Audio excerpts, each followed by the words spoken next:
नमस्कार। Rajesh Pilot government polytechnic college Dausa के YouTube channel पर आपका स्वागत है। मैं अनिल अजमेरा, एचओडी कंप्यूटर्स। आज हम CS 203 ऑपरेटिंग सिस्टम प्रिंसिपल्स की फर्स्ट यूनिट इंट्रोडक्शन के बारे में अध्ययन कर रहे हैं।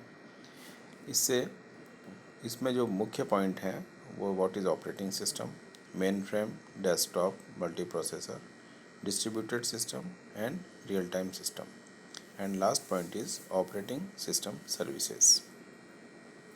हम पूर्व की स्लाइड में ऑपरेटिंग सिस्टम के बारे में पढ़ चुके हैं कि ये एक सिस्टम सॉफ्टवेयर होता है जो कंप्यूटर के हार्डवेयर सॉफ्टवेयर रिसोर्सेज को मैनेज करता है और सभी कंप्यूटर सर्विसेज को कंट्रोल करता है। सो ऑपरेटिंग सिस्टम एक इंटरफेस की तरह कार्य करता है और जो ऑपरेटिंग सिस्टम है वो सभी बेसिक टास्क जैसे file management, memory management, process management, input output handling और सभी कंप्यूटर पेरिफेरल डिवाइसेस या डिस्क ड्राइव्स को और प्रिंटर्स को ऑपरेट करता है, मैनेज करता है जैसे। और ये यूज़र और हार्डवेयर के बीच में इंटरफेस के रूप में कार्य करता है। यूज़र हमेशा ऑपरेटिंग सिस्टम के थ्रू ही हार्डवेयर को कंट्रोल करता है।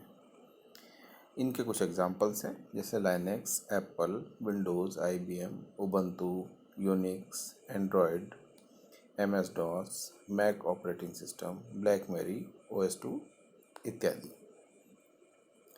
अब 3 तरह के कंप्यूटर्स होते हैं: mainframe computers, desktop computers और मल्टी प्रोसेसर्स।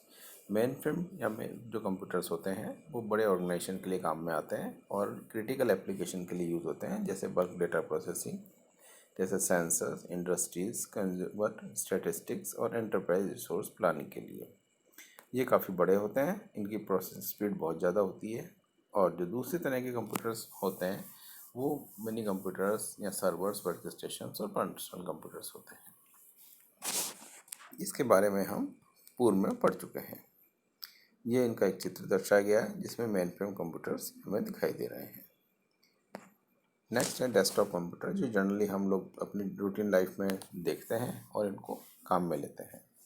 तो डेस्कटॉप कंप्यूटर पर्सनल कंप्यूटर्स होते हैं जिन्हें किसी भी टेबल पे रखा जा सकता है। साइज़ में छोटे होते हैं, पावर रिक्वायरमेंट कम होती है और कॉमनली जो इनका CPU होता है उसके अंदर, उस कैबिनेट के अंदर power supply, motherboard, hard disk और बाकी जितने इक्विपमेंट हैं वो एक डिस्क के अंदर रख दिए जाते हैं। साथ में इसके मॉनिटर कनेक्ट होता है, माउस कनेक्ट होता है, कीबोर्ड कनेक्ट होता है। हम प्रिंटर, प्लॉटर्स, बाकी पेरिफेरल डिवाइसेस के साथ में कनेक्ट कर सकते हैं। तो अधिकतर ये काम में आता है हमारा।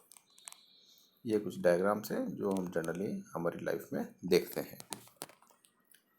नेक्स्ट होते हैं मल्टी प्रोसेसिंग। क्या होती है मल्टी प्रोसेसिंग? में मोर देन वन प्रोसेसेस एक साथ काम करते हैं, उसको मल्टी प्रोसेसिंग कहते हैं।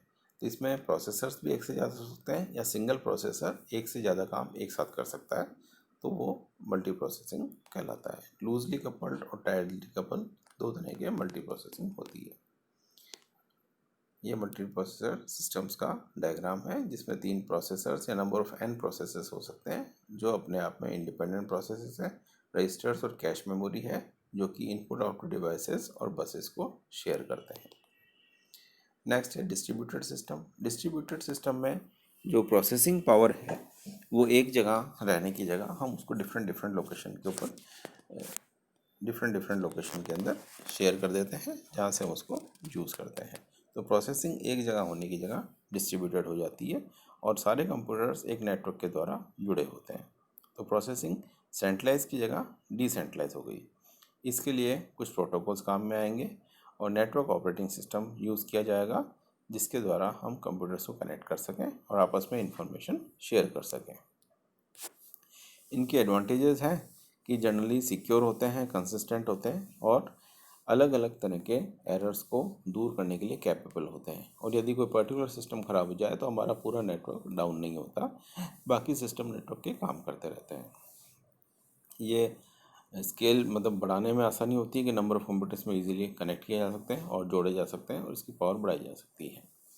इसकी डिसएडवांटेज क्या है कि सिक्योरिटी रखना इनके लिए थोड़ा डिफ़िकल्ट होता है क्योंकि डिफरेंट लोकेशंस के ऊपर होते हैं, तो उसके अंदर ब्रीच ऑफ सिक्योरिटी होने की संभावना ज़्यादा रहती है। और सिस्टम कॉम्प्लेक्स हो जाता है क्योंकि इसमें ऑपरेटिंग सिस्टम के साथ में एक नेटवर्क ऑपरेटिंग सिस्टम की या नेटवर्किंग की और आवश्यकता होती है, तो वो प्रोटोकॉल्स भी हम इसमें यूज़ करते हैं। ये डिस्ट्रीब्यूटेड ऑपरेटिंग सिस्टम का डायग्राम है जिसमें work stations, terminals, file servers, work stations, database servers, ये सारे के सारे एक कम्युनिकेशन नेटवर्क के द्वारा आपस में कनेक्टेड होते हैं। और ये कम्युनिकेशन इंटरनेट के द्वारा हो सकता है, इंटरनेट के द्वारा हो सकता है, वर्ल्ड वाइड वेब के द्वारा हो सकता है, ईमेल के द्वारा हम इसके अंदर इंफॉर्मेशन आपस में शेयर कर सकते हैं। नेक्स्ट जो सिस्टम है real time system. Real time system वो ऑपरेटिंग सिस्टम होता है जिसमें डेटा जिस समय प्रोड्यूस होती है, जनरेट होता है, उसी समय उसको रिस्पॉन्स मिल जाता है और उसको तुरंत प्रोसेस करना पड़ता है। इसमें किसी प्रकार का डिले नहीं होता। So a real time operating system is an operating system intended to serve real time applications that process data as it comes in.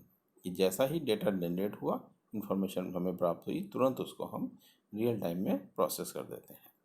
Typically without buffer delays, मतलब उसको हम रोकते नहीं हैं या किसी बफर मेमोरी के अंदर स्टोर नहीं कर सकते हैं। अब जो प्रोसेसिंग टाइम रिक्वायरमेंट है वो बहुत कम होती है, ऑपरेटिंग सिस्टम डिले कम से कम होता है और ये सेकंड का 10वें हिस्से या उससे भी कम इंक्रीमेंट टाइम के अंदर हम इस इंफॉर्मेशन को प्रोसेस करते हैं। तो ये रियल टाइम सिस्टम जो होता है वो टाइम बाउंड सिस्टम होता है जो कि वेल डिफाइंड सिस्टम होता है और फिक्स टाइम कंस्ट्रेंट के अंदर कार्य करता है।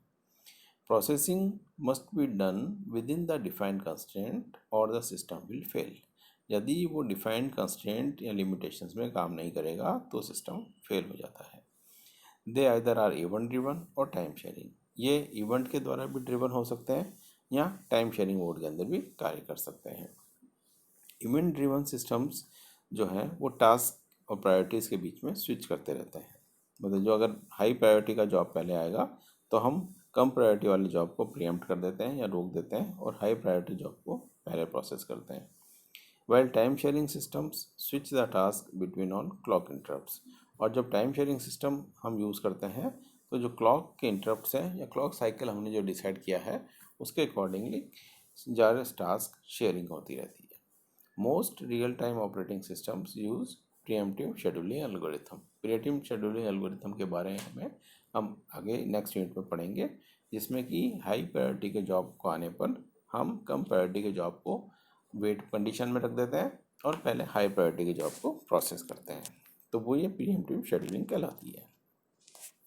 ये रियल टाइम सिस्टम का एग्जाम्पल है जिसमें इंटरलॉक कम्युनिकेशन सिंक्रोनाइजेशन होता है, टाइमर्स होते हैं, डिवाइस इनपुट आउटपुट इंटरफेस होता है और डायनेमिक मेमोरी एलोकेशन होती है। डायनेमिक मेमोरी एलोकेशन का मतलब होता है रन टाइम मेमोरी एलोकेशन। जब सिस्टम को रन करते हैं या एग्जीक्यूट करते हैं किसी प्रोसेस को, उसी समय उसकी मेमोरी एलोकेशन की जाती है। दूसरा तरीका जो होता है वो स्टैटिक मेमोरी एलोकेशन होता है। तो ये इस प्रकार से इसकी टास्क शेड्यूलिंग की जाती है। अब रियल टाइम प्रोसेस कंट्रोल कहाँ कहाँ होता है? ये होता है एयर ट्रैफिक कंट्रोल सिस्टम के अंदर। जब एयरक्राफ्ट जो कंट्रोल सिस्टम्स है वो उसके अंदर हमें रियल टाइम ऑपरेटिंग सिस्टम है। जिस प्रकार का इनपुट आएगा उसको तुरंत प्रोसेस करना पड़ता है और उसका रेस्पॉन्स हमें देना पड़ता है। साथ में इलेक्ट्रॉनिक बैंकिंग है। आपने जैसे एटीएम से आप पैसा निकालते हैं, जिस समय आपने उसको अंदर कोई इनपुट दिया वो आपकी रिक्वेस्ट तुरंत प्रोसेस होती है, उसको वेट नहीं होता। एयरलाइन रिजर्वेशन सिस्टम्स हैं, सेंसर नेटवर्क्स हैं, मोबाइल्स हैं, परवेसिव कंप्यूटिंग सिस्टम्स हैं। तो ये सारे systems real time operating system कहलाते हैं। तो धन्यवाद।